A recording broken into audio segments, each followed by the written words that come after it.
Hey, what's up everybody, and welcome back to the channel. In today's video, we're going to be talking about the Suzuki GSX-8S.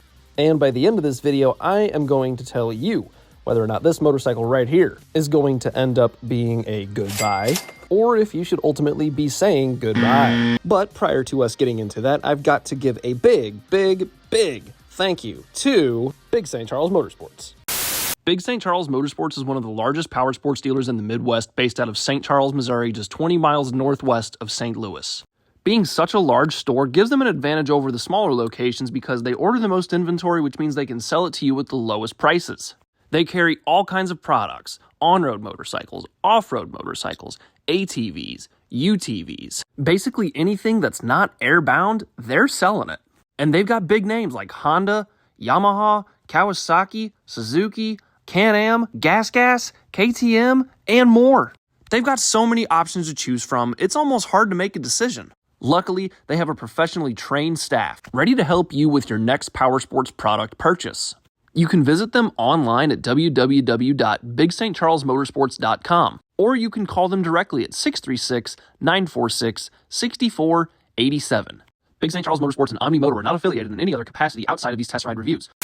And also, if you could, please check out some of the links below. Those are my affiliate links to RevZilla. I've just got a couple of products that I personally would recommend, and any item that you guys purchase after visiting the RevZilla store using my affiliate links ultimately ends up benefiting me, which benefits you because I get to make more content like this. And the last thing that I'm going to ask from you guys is to please hit that subscribe button. It helps grow the channel and get my videos in front of people who have similar interests to you and I. And at the end of this video, if you really enjoy the content, please consider hitting that like button. And if you have anything else that you're just dying to share with me, please put your comments down below. Anyhow, now that all that's out of the way and I'm done jabber-jawing, I'd really like to start talking about this motorcycle. We're going to be hitting on a couple of things today. We're going to start with a full overview of the specifications pulled from Suzuki's website, a very brief walk around of the features included on this motorcycle, and of course I have to throw in an exhaust sound clip, and then once we're finished with that, I will be taking you for a test ride. Alright, let's get right into it.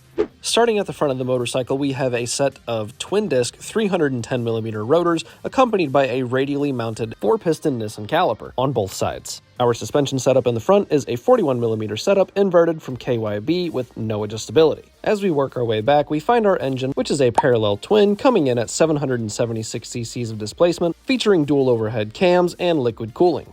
This new engine from Suzuki puts down a claimed 82 horsepower and 57.5 foot-pounds of torque. It also features a 270-degree crank, which means this engine sounds excellent. And all of that power has to go somewhere, which is directly into Suzuki's 6-speed gearbox. This gearbox features not only a wet multi-plate slipper clutch, but also a bi-directional quickshifter for seamless power delivery when raking through the gears during upshifts and downshifts. And at the rear of the machine, we don't have anything particularly fancy, just a vertically mounted monoshock. Once again, featuring no adjustability aside from that preload collar at the very top. And to cap it all off, we have a single disc in the rear measuring in at 240mm and using a single piston Nissan caliper. And one thing I did forget to mention up at the front is that this bike does come standard with an ABS system as well as traction control. The mighty 8S comes in with a seat height of 31.9 inches, and it tips the scales at 445 pounds wet and ready to ride. Just like yo mama. And just so you can visualize this a little bit better, I'm approximately 6'1", I have a 33-inch inseam, and here's how I fit on this motorcycle. Both of my feet easily plant onto the ground, with an ever so slight bend in my knees, and you can see whenever I put my feet on the pegs to get into the riding position, my knees tuck perfectly into this spot in the tank where they beveled it out. And just sitting here to stop, this is a great seating position. I feel really comfortable, very neutral, with very minimal bias to my front. And we'll talk a little bit more about seating position on the test ride. But for now, let's talk about some features on this motorcycle. So up at the front, I'm really happy with Suzuki's decision to go full LED with this, starting with this double stacked LED headlight. Really prefer that over a big mono headlight. Of course, you've got your accent lights here as well. Those look great when they're lit up at nighttime, and then you have your LED turn signals that look awesome as well. And as we make our way down the motorcycle, there is one thing that I'm kind of weirded out about that Suzuki chose to do, and that is that they didn't put the taillight in the body, but rather on the fender of this motorcycle. It's just kind of a weird decision, considering a lot of guys want to do a tail tidy because we don't like this big diving board hanging off of the back. And I'm not exactly sure how a tail tidy or fender eliminator kit is going to work, especially if you want a fully integrated tail section on this motorcycle. But maybe there's something out there I don't know about. If so, please share it in the comments below. I gotta give Suzuki the nod on the color choice for this motorcycle though. I think the light powder blue is a great look on this motorcycle with the wheels and the light blue accents.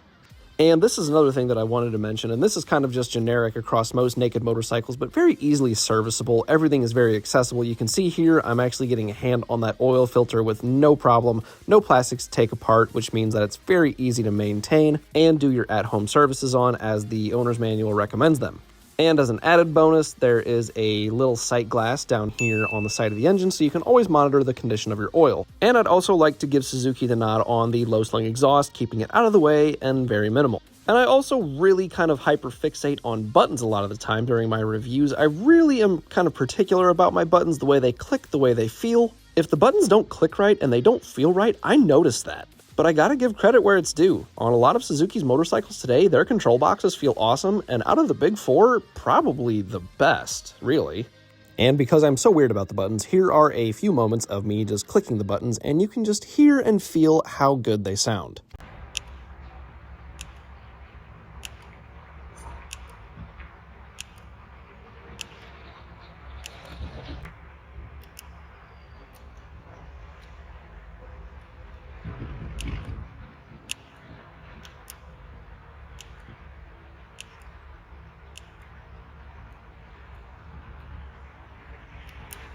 I also have to recognize the TFT full color display that Suzuki offers on this motorcycle. Very simple to read, it's not overly complex, and there's not a bunch of information saturation. You've got the stuff that you need to know and that you'd really want to know while you're moving around. And I briefly touched on this earlier, but Suzuki does include a bidirectional quick shifter on this motorcycle for seamless downshifts and upshifts for an uninterrupted power delivery experience. And those are most of the features I really wanted to talk about, so now let's do an exhaust clip.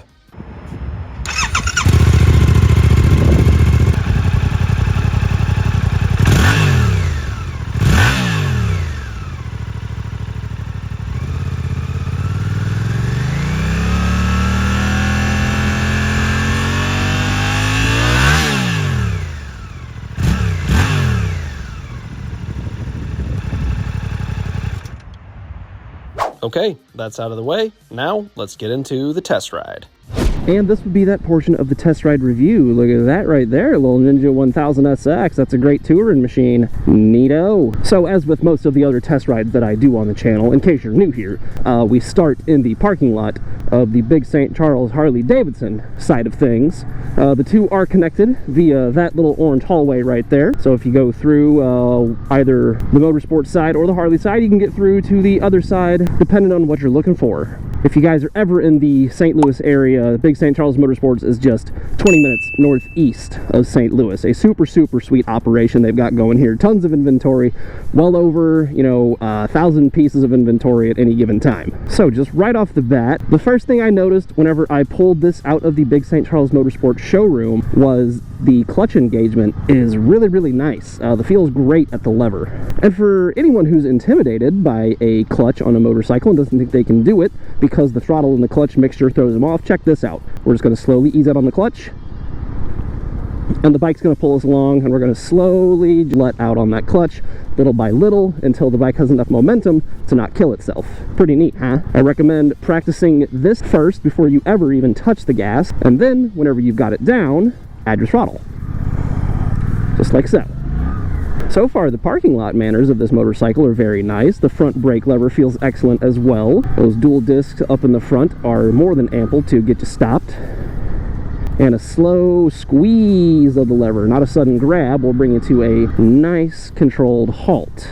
Yep. You can see I'm navigating the people and cars in this parking lot very easily. And it's a little bit heavy on paper, in my opinion, for a middleweight naked bike of this caliber. However, once you're moving around, it feels like it lightens up a little bit. And I could really see that additional weight playing in our favor on the interstate, through turns. It's going to make the bike feel very stable at speed. So now is the 2 parking lot space test. I'm starting on one white line right there. and I'm going to turn in before not this white line, but the next one. We're going to put our bars at a full tilt at the tip of the white line. We're going to pull that clutch in, put ourselves in gear, load the chassis, hang the back brake, give it some fuel, and we're going to make this turn. Here we go. Very, very easily executed. We can even tighten it up a little bit. Yeah, this bike is composed really well. And I'm in A mode as well on the rider modes here, which to my knowledge, I believe is the most sensitive and most responsive. We can probably test that fairly easily. So if we just kind of dig into it real quick. Yeah, that felt like it kind of rolled into itself. Switch that back to A mode. Kind of do the same thing here. Get a slow roll and dig into it. Yeah, so that torque responsiveness is much more immediate in A mode, and B mode is going to be our kind of middle of the road option, a mixture between the two. So B mode you probably want to use around town, A mode for some more spirited riding out on the twisties, and then C mode is for kind of dicey conditions, you know, something like rain, or maybe if the bike is brand new to you and you don't want all the power immediately, put it in C mode and learn the bike first, and then make your way up through B mode into A mode, so on and so forth. I gotta say, I really like the control boxes from Suzuki. They do an excellent job with their control boxes. I think their buttons all click very nicely, finished very, very well, and all the tolerances feel pretty tight. I really like the bar position on this bike as well, and everything is just kind of fitting together on this little unit right here. I'm enjoying myself so far. Let's take our traction control, put that in 1. And for ride mode, let's put it into A, because we want all the juice all the time, because that's the kind of guy we are, you know? Hey, I know in the beginning of this video I asked you guys to hit that subscribe button, but maybe you've forgotten by now, and that's okay. This is just a friendly reminder that if you're enjoying this content, to please hit that subscribe button. Back to the video. First time hitting the actual roadways of St. Charles, Missouri.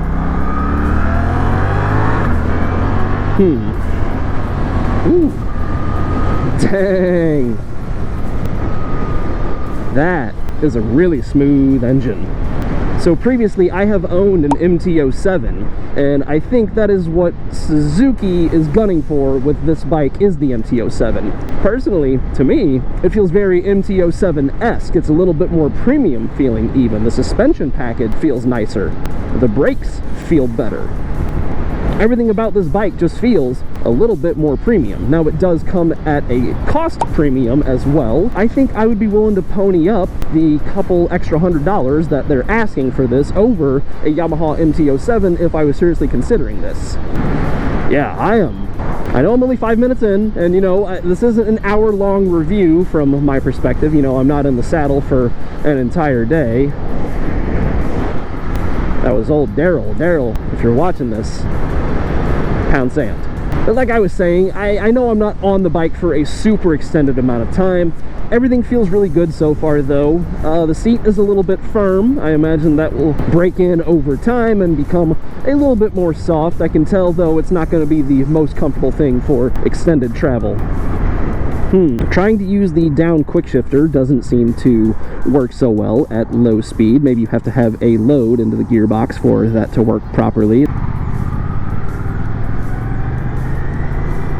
Getting the bike over on the side of the tire initially out of a turn, at a certain point, I can feel it kind of just tip in.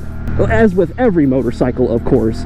This one I just happen to notice quicker than a few others that I've ridden. That first to second gear quick shift doesn't feel amazing, and maybe I'm just not into it enough. We'll see about that during the 0 to 60 test portion. Or that's all you're interested in, please fast forward to this timestamp on the screen right now. Downshifts feel pretty good, like that.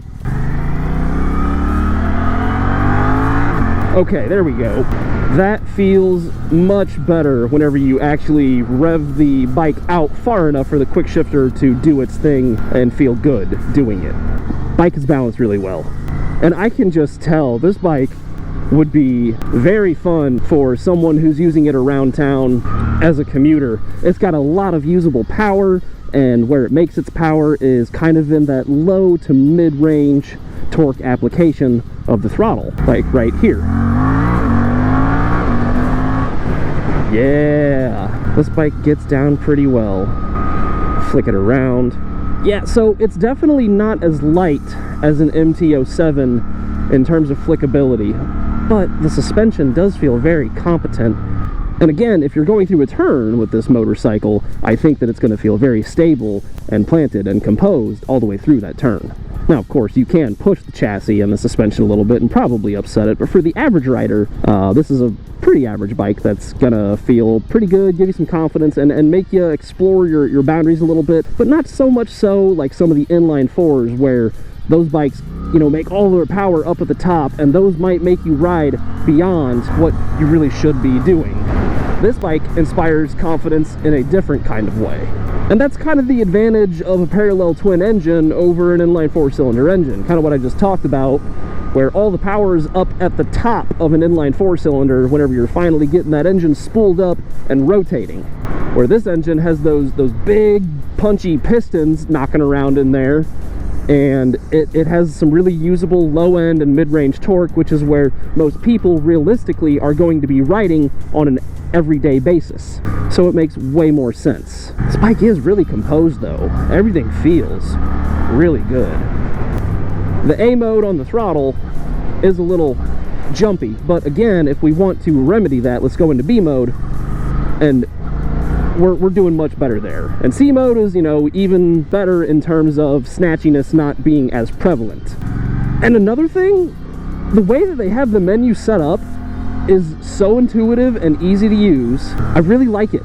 I really like how Suzuki has done their menu on this bike because they kept it simple. And changing these modes, I'm not having to fumble through, you know, 3 different menus to get into my ride modes. It's just bam, bam, B mode, C mode, B mode, A mode. Done. And it's just as easy with the traction control as well. So kudos, Suzuki. Kudos. Great job. I'm going to test something real quick. And I'm not going to get crazy with it, but I am going to test something real quick. Here we go. Just pick the front tire up a little bit. Nothing crazy. I'm not 12 o'clock on this dog. I'm sure everything is still fine. But if you're wondering, will this bike wheelie? Hell yeah, this bike will wheelie. Hell yeah. Slight vibration sensation coming through the foot pegs and the handlebars, but kind of the nature of a parallel twin. It is a motorcycle after all, with a series of explosions occurring between your legs. But if that's something that turns you off of a motorcycle, you probably ride a Honda Goldwing. That slipper clutch feels really good too. No need to even rev match. I was doing it earlier, but I don't have to. It's just kind of force of habit that you develop after riding for as long as I have been, which is the better part of nearly 10 years now. You know, starting off on itty bitty 110 pit bikes, being part of the itty bitty pity committee. Can we get away from the brother? Let's see. Brother. He gave me the nod, man. You know what? I'll take it. He was probably on his clutch. You know, couldn't pull his hand off. Good on Haas. One thing I haven't really talked much about yet are the looks of this motorcycle. I really like the looks of this bike. I think it's very sharp, it's very angular, and aggressively styled. And in the Big St. Charles Motorsports showroom, it actually sits next to a KTM 790, which this is very reminiscent styling-wise of that motorcycle. I'll chuck a picture up on the screen right here so you guys can see what I'm talking about. Yeah, using that quick shifter below RPMs of about 7,000 with minimal load into the throttle, the bike doesn't like that. The transmission does not like that. The quick shifter does not like that. And I'm sure somewhere in the owner's manual it probably says not to do that. I did not read that. I'm just testing this bike kind of blindly, you know. God, and I still have so many guys in my comments that are like, oh, he's not doing any favors to the next owner of that motorcycle. He shouldn't be testing it and riding it like that. That's not good for it. Listen, man, if you don't like the way that I do things, don't watch my videos. I clapped back at one dude and I got pretty snarky with him. And I probably overstepped a little bit, so for that I do apologize. I think his name was Ken. Ken, if you're watching, I'm sorry, man. But you don't have to watch my videos, and if you want to watch someone that tests bikes the boring way, please do. Later, bitch. Should I probably just not let you get to me at all? Yeah, but They're my videos, it's my channel. I'm pretty proud of it. I like what I do. I like to think I'm a pretty good rider. I don't abuse the bikes that I ride. I just ride them how they're meant to be ridden. As I casually get up to 100 miles an hour on the old GSX-8S. Also, that's another thing that I kind of want to talk about is the stupid name for this motorcycle. The GSX-8S, like, we couldn't do anything better. We couldn't have done like the SV-800. We already have the SV-650. I feel like the SV-800 would have been the proper name to assign to this motorcycle. But, you know, Suzuki got a Suzuki. I'm just glad for once that we got a new bike with a new engine and a new chassis, a new transmission, just a brand new bike from the ground up. And that we didn't just get redesigned bodywork and bold new graphics for the SV-650. Because that's what it's been for like the last 20 years of Suzuki's existence.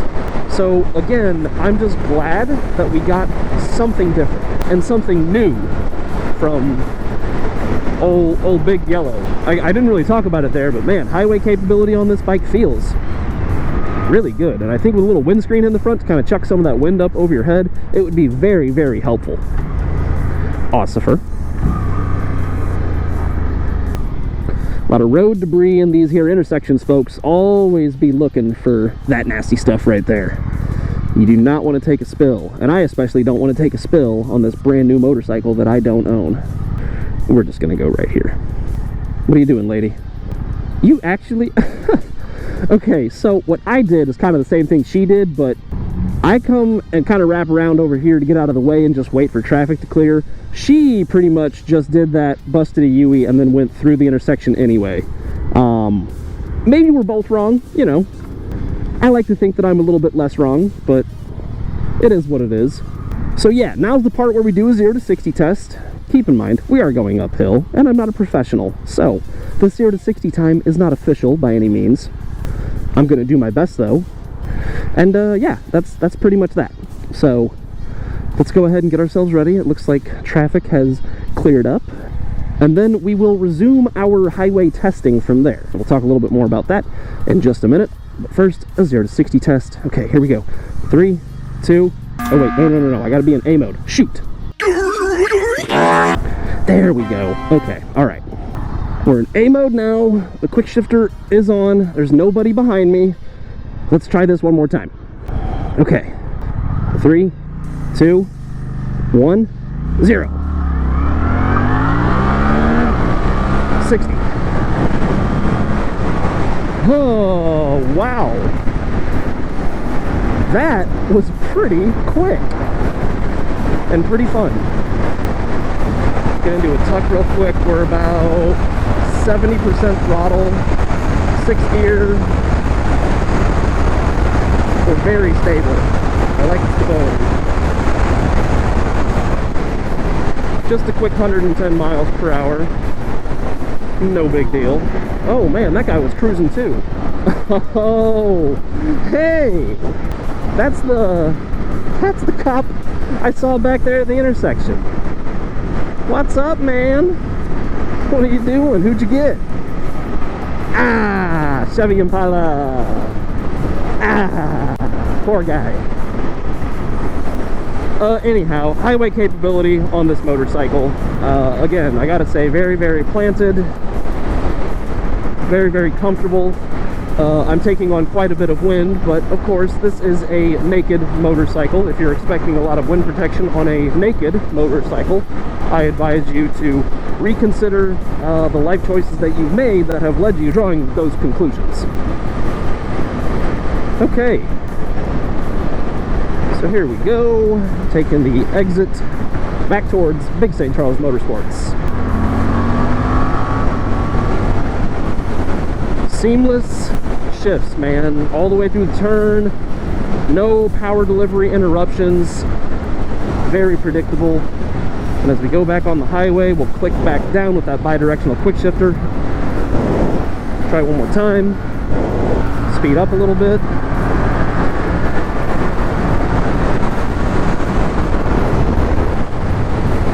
Tuck right on in. Yeah, man.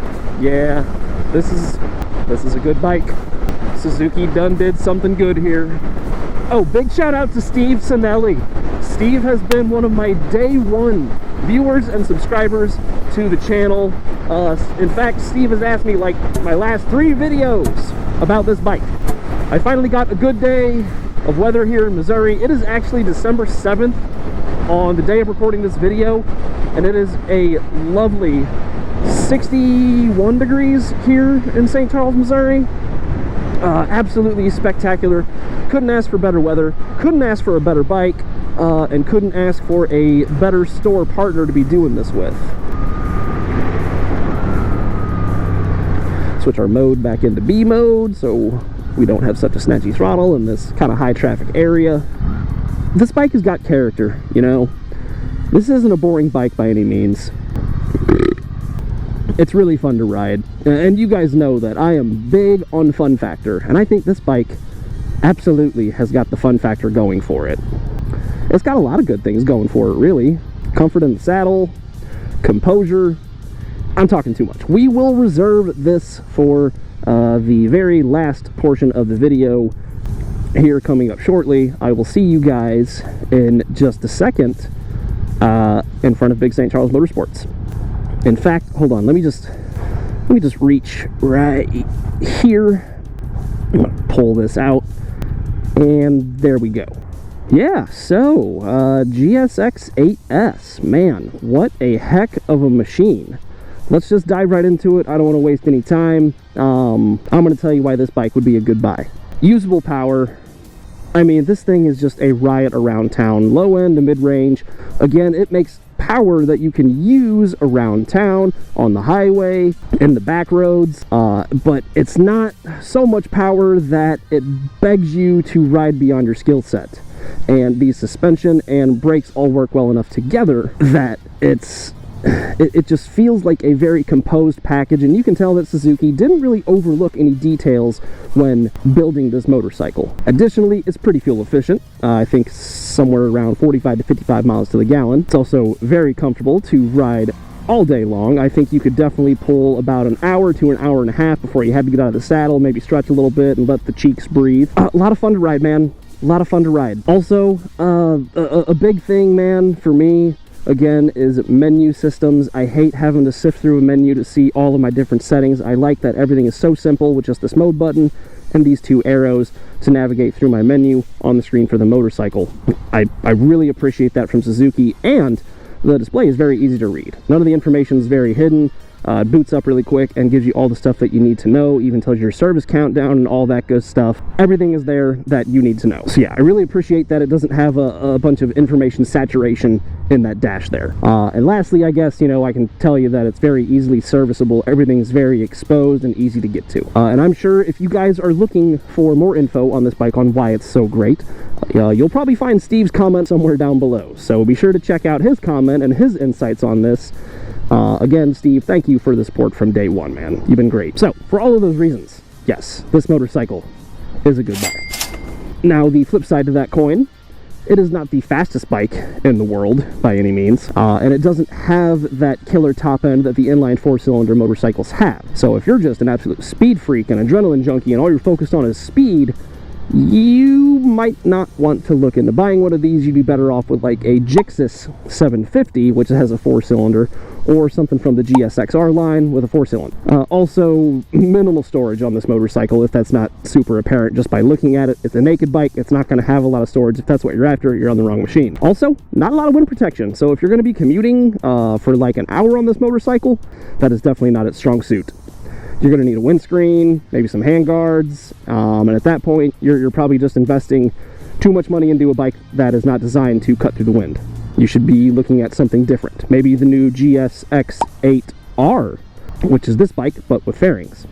Aside from that, I think that everything else about this motorcycle feels great, but for those reasons that I just listed, if they apply to you, it's a good buy. And yeah, that's going to be all I've got. Let's kick it to the outro.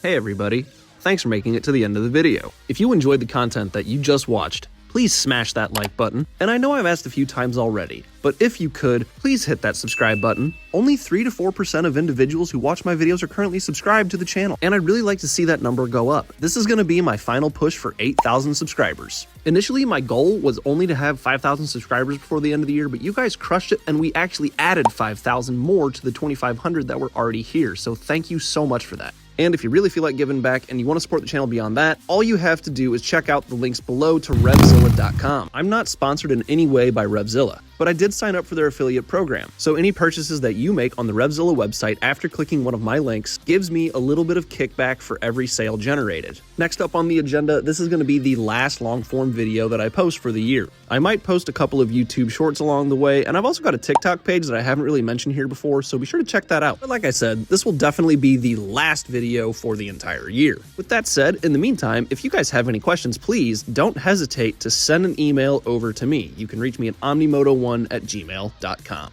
That's going to be all that I've got. I want to say thank you again for watching and subscribing to the channel and choosing to be a part of what it is that I do here. I hope everybody has a wonderful holiday season along with a happy new year. Please have a great week, be kind, and ride safe.